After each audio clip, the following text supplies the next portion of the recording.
दोस्तों, अगर मैं आप लोगों से कहूं कि आप बड़ी से बड़ी संख्याओं का गुणा मात्र 4 से 5 सेकंड में कर सकते हो, तो क्या आप इस बात पर यकीन करोगे? बिल्कुल नहीं करोगे। लेकिन दोस्तों, आज की इस वीडियो के देखने के बाद आप बिल्कुल बहुत ही कम समय में बहुत ही आसान तरीके से बड़ी संख्याओं का आसानी से गुणा कर सकते हो। तो हेलो दोस्तों, मेरा नाम है टकेश्वर साहू और आप सभी लोगों का स्वागत करता हूं एक बार फिर से अभिप्सा एजुकेशन फॉर एक्सीलेंस के इस ऑनलाइन क्लासेस पर। तो दोस्तों, लास्ट क्लास में हमने अपने वैदिक गणित को स्टार्ट कर चुके थे और वैदिक गणित के फर्स्ट नंबर के वीडियो में मैंने आपको एकाधिकन पूर्वण विधि की सहायता से ऐसे संख्या जिसके इकाई अंक में 5 होते हैं, इसका हमने वर्ग निकालना सीख लिए थे। दोस्तों, आज की इस क्लास में मैं आपको एकाधिकन पूर्वण विधि की सहायता से ही बड़ी से बड़ी संख्याओं का गुणा करना सिखाने वाला हूं। बहुत ही कम समय, मात्र 3 से 4 सेकंड में आप बड़ी से बड़ी संख्याओं का आसानी से गुणा कर पाओगे। ये आपके कैलकुलेशन को बहुत ही स्पीड करने वाले हैं। तो चलिए दोस्तों, आज की इस क्लास को हम स्टार्ट करते हैं। देखिए, तो हमारा पहला नंबर का जो सूत्र चल रहा था उसका नाम क्या था? एकाधिकन पूर्वण विधि। और एकाधिकन पूर्वण विधि, ये जो संस्कृत का शब्द है, इसका अर्थ मैंने आपको पहले ही क्लास में बता दिया था, एक बार और जान लेते हैं। तो एकाधिकन पूर्वण विधि, इसका अर्थ होता है पूर्व वाले से एक अधिक, पूर्व वाले से एक अधिक। अब दोस्तों, ये जो एकाधिकन पूर्वण विधि है, इसके कुछ कंडीशन होते हैं कि हम किन संख्याओं पर इसका हम उपयोग कर सकते हैं, कैसे हम इसको अप्लाई कर सकते हैं। इसके लिए यहां पर आपको 2 लाइनों में आपको 2 कंडीशन दिखने वाली है। इस कंडीशन को पढ़ना बहुत ज्यादा जरूरी हो जाता। चलिए, एकदम ध्यान से पढ़ना। इस विधि का प्रयोग तब करते हैं जब गुण्य और गुणक। अब ये गुण्य क्या होते हैं और ये गुणक क्या होते हैं? जैसे दोस्तों, मुझे 4 को करना है 5 से गुणा, तो यहां पर जो 4 है वो आपका गुण्य कहलाएगा और जो यहां पर 5 है ये आपका गुणक कहलाता है। ठीक है दोस्तों, कि इकाइयों का योग 10 या फिर 100 या फिर 1000 या फिर 10,000 या फिर लाख या फिर 10 लाख, ऐसा इस तरह से हो सकता है। तथा शेष समूह समान होने चाहिए। यहां पर 2 कंडीशन बच्चों, 2 कंडीशन है। हमने देखा, सर्वप्रथम क्या है कि इकाइयों का जो योग है 10, 100, 1000 या फिर 10,000 या फिर 1 लाख हो सकते हैं। फिर दूसरा नंबर का कंडीशन क्या कहता है कि जो शेष समूह होने चाहिए भैया, ये क्या होने चाहिए? समान होने चाहिए। ये शेष समूह ही हमारा निखिलम अंक कहलाता है। क्या कहलाता है दोस्तों? निखिलम अंक कहलाता है। चलिए, ये तो बात हो गई इसके प्रयोग के बारे में, हम कैसे इसको अप्लाई करने वाले हैं। अब कुछ एग्जाम्पल लेकर देखते हैं और अपने प्रैक्टिस करते हैं। चलो, तो यहां पर सर्वप्रथम मैंने 4 एग्जाम्पल आप लोगों के सामने रखा हुआ है। चारों एग्जाम्पल को हम बारी बारी से सॉल्व करते हैं। चलिए, एक एग्जाम्पल को मैं बहुत बेहतरीन तरीके से आपको एकदम आराम से समझाऊंगा और जैसे जैसे हम अपने एग्जाम्पल की ओर आगे बढ़ेंगे, हम अपने स्पीड को इंक्रीज करने वाले हैं। सर्वप्रथम दोस्तों, हमें यहां पर यह देखना है कि इसमें हम एकाधिकन पूर्वण विधि लागू कर सकते हैं कि नहीं। तो इसको देखने के लिए आपके पास 2 कंडीशन थे। कौन कौन से 2 कंडीशन? की इकाइयों का जो योग है वो क्या क्या होने चाहिए? 10 हो सकते हैं या फिर 100 हो सकते हैं या फिर 1000 या फिर 10,000 या फिर लाख, इस तरह से कुछ भी हो सकते हैं। ठीक है, तो यहां पर इकाई क्या है? 2 दिख रहा है। यहां पर इकाई, यहां पर क्या दिख रहा है? 8 दिख रहा है। तो दोनों का योग करेंगे तो बिल्कुल हमें 10 मिलेगा। क्या मिल रहा है? 10 मिल रहा है। यानी कि पहली कंडीशन यहां पर सेटिस्फाई है। सेकेंड कंडीशन क्या कहते हैं कि शेष समूह क्या होने चाहिए? समान होने चाहिए। वो समान अंक ही आपका निखिलम अंक कहलाता है। तो शेष समूह यहां पर देख लीजिए, 1 है, यहां पर भी 1 है, 1 यहां पर भी, 1 यहां पर भी, यानी कि शेष समूह समान है। इसे हम कहते हैं निखिलम अंक कहते हैं। तो यहां पर हमने अभी तक ये जाना कि इसमें हम एकाधिकन पूर्वण विधि अप्लाई कर सकते हैं। अब सीखते हैं कि गुणा कैसे करते हैं। सामान्य तरीकों में आपने गुणा करना तो बहुत प्रैक्टिस किया हुआ है, एक बार इसको प्रैक्टिस करके देख लीजिए। चलिए, तो अब इसको हम गुणा कैसे करेंगे? देखो, बहुत ही आसान होता है।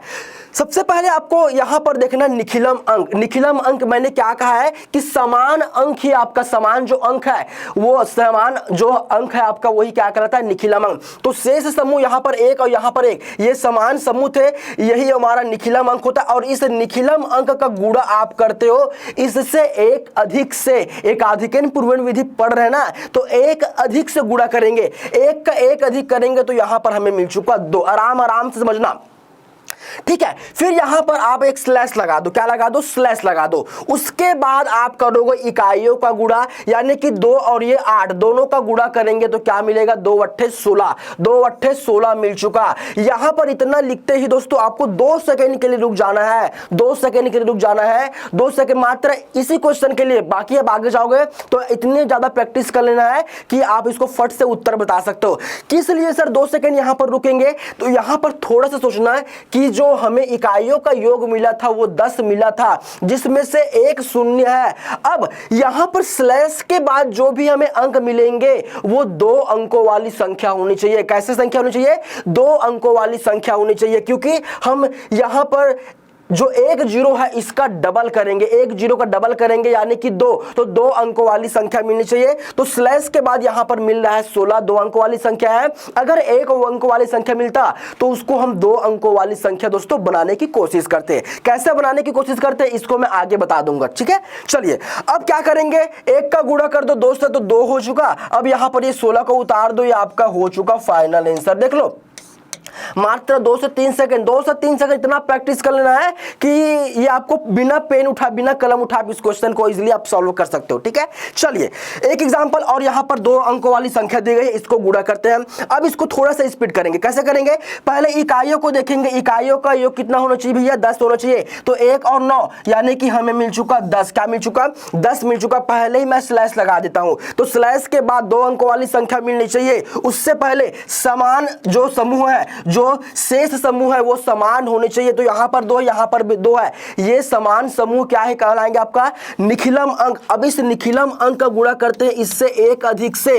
अब क्या करते हैं, इकाइयों का करते हैं गुणा। तो 1 का गुणा करूंगा मैं 9 से, तो यहां पर मिला 9। अब फंस गए ना, मैंने क्या कहा था कि 10 मिल रहा है, 10 में एक शून्य है, तो स्लैश के बाद 2 अंकों वाली संख्या मिलनी चाहिए। 9 क्या है, 1 अंकों वाली संख्या है, तो इसके सामने में आप लगा दो 0। क्या लगा दो, 0 लगा दो। बस इसको एक साथ लिख दो, 2 तिया ये हो जाएगा 609, 609, 609 बिल्कुल आपका आंसर होने वाला, बिल्कुल आपका आंसर हो जाएगा। ये इतनी ज्यादा प्रैक्टिस कर लेना है कि ये विधि आपके दिमाग को कैलकुलेटर बना देगा, कैलकुलेटर बना देगा। चलो अब भैया 2 अंकों वाली संख्या तो बहुत देख लिए, अब 3 अंकों वाली संख्याओं की बारी है। 3 अंकों वाली संख्या, चलिए देखते हैं। सबसे पहले यहां पर देख लो समान जो समूह जो है यहां पर, उससे पहले हम चलो यहीं से स्टार्ट करते हैं, इकाइयों को देख लेते हैं। यहां पर 2 है, यहां पर 8 है, इकाइयों का योग कर लेते हैं। 2 और 8 का योग करेंगे भैया तो क्या मिलेगा, 10 मिल चुका सर, क्या मिल चुका, 10 मिल चुका। फिर हम क्या करते हैं, सबसे पहले स्लैश लगा देते हैं, ठीक है। फिर यहां पर जो शेष समूह है 10 और यहां पर 10, दोनों शेष समूह जो समान है, यही हमारा निखिलम अंक होगा। अब इस निखिलम अंक का गुणा इससे एक अधिक से करेंगे, यानी कि 11 से करूंगा। अब यहां पर 2 का गुणा 8 से करेंगे, इकाइयों का गुणा 2 अट्ठे ये हो जाएगा 16। 16 क्या है, 2 अंकों वाली संख्या है, तो इसमें 0 वगैरह बिल्कुल लगाने की जरूरत नहीं है। अब 11 का गुणा करेंगे 10 से, तो 110 मिलेगा। 16 को एक साथ लिख दो, ये आपका आंसर। देख लो ये आपका आंसर हो जाएगा। क्या क्या दिक्कत है इसमें, कितना इजी इतना इजी मेथड है भैया, इतना इजी मेथड है।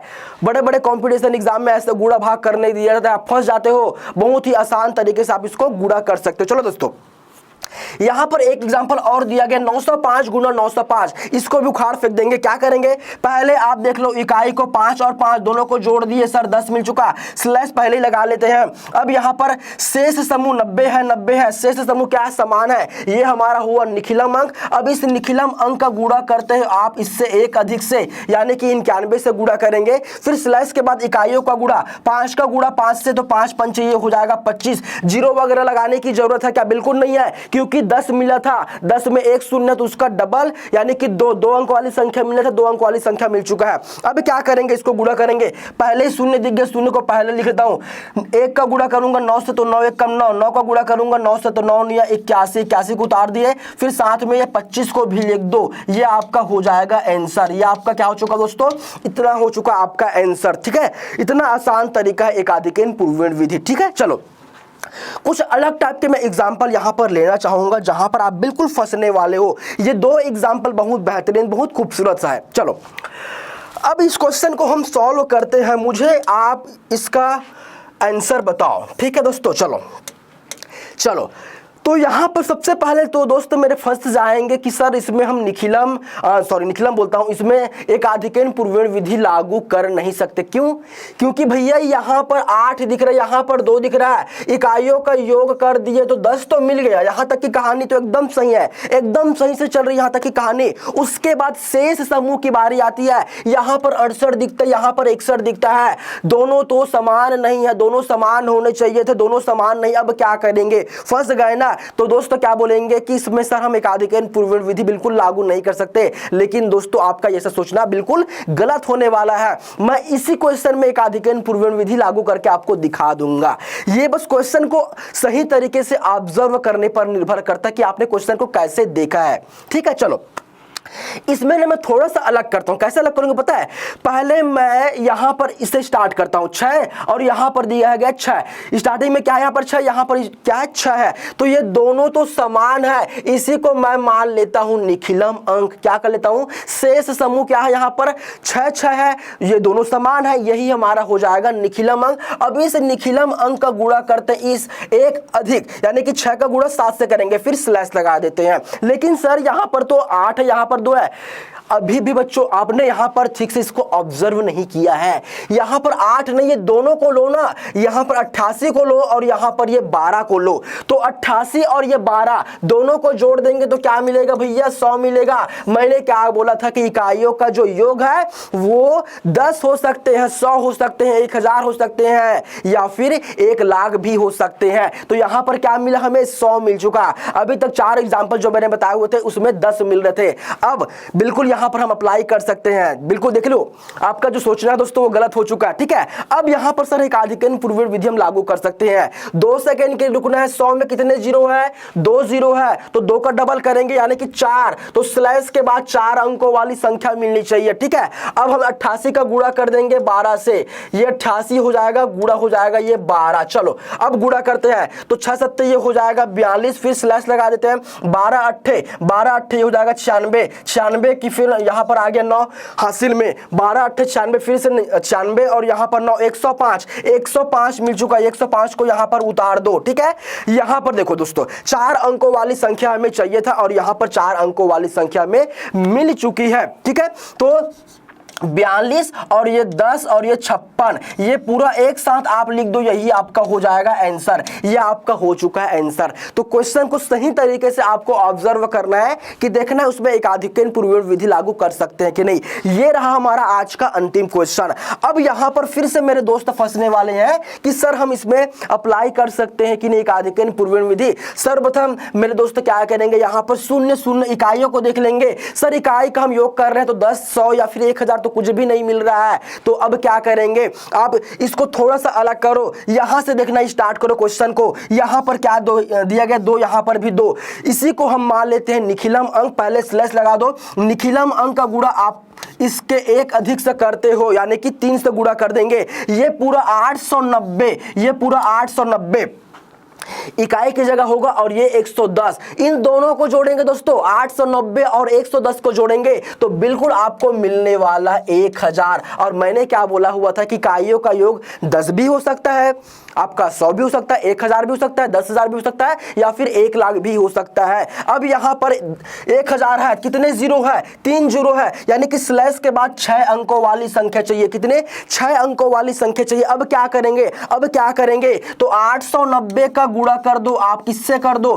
110 से कर दो। चलिए, तो 2 तिया ये तो हो चुका। 6 स्लैश लगा दो, 1 0 1 0 2 0 पहले ही लिख देते हैं। अब 11 का गुणा यहां पर मैं करूंगा किससे? 9 से। तो 11 99 का 9 आ चुका, हासिल में आ चुका ये 9। ठीक है, अब 11 का गुणा करेंगे हम 8 से, तो 11 8 ये हो जाएगा 88। दोनों को जोड़ देंगे, 88 और 9 को मैं जोड़ दूंगा तो यहां पर ये हो जाएगा 97। यहां पर ये 5 अंकों वाली संख्या मिली है, हमें तो चाहिए था 6 अंकों वाली संख्या ना। तो इसके सामने में हम जबरदस्ती 0 लगा देंगे और सबको एक साथ लिख देंगे, सबको एक साथ लिख देंगे। ये हो जाएगा हमारा फाइनल आंसर। एकाधिकरण पूर्ववर्ण विधि बहुत ही सरल तरीके से आप बड़ी से बड़ी संख्याओं का आसानी से गुणा कर सकते हो। तो दोस्तों आज की इस वीडियो में मैंने आपको एक आधिकन पूर्वण विधि की सहायता से गुणा करना सिखा दिया है। अगर वीडियो पसंद आया होगा और इसी तरह के आपको और वीडियो देखने हैं तो बिल्कुल हमारे चैनल को सब्सक्राइब करके रख लीजिएगा। वीडियो पसंद आया हुआ तो बिल्कुल अपने दोस्तों तक शेयर कर देना है, वीडियो को लाइक कर देना है, कमेंट कर देना है। हम मिलेंगे इसी तरह के कुछ और नए इंटरेस्टिंग वीडियो के साथ, तब तक के लिए थैंक यू वेरी मच।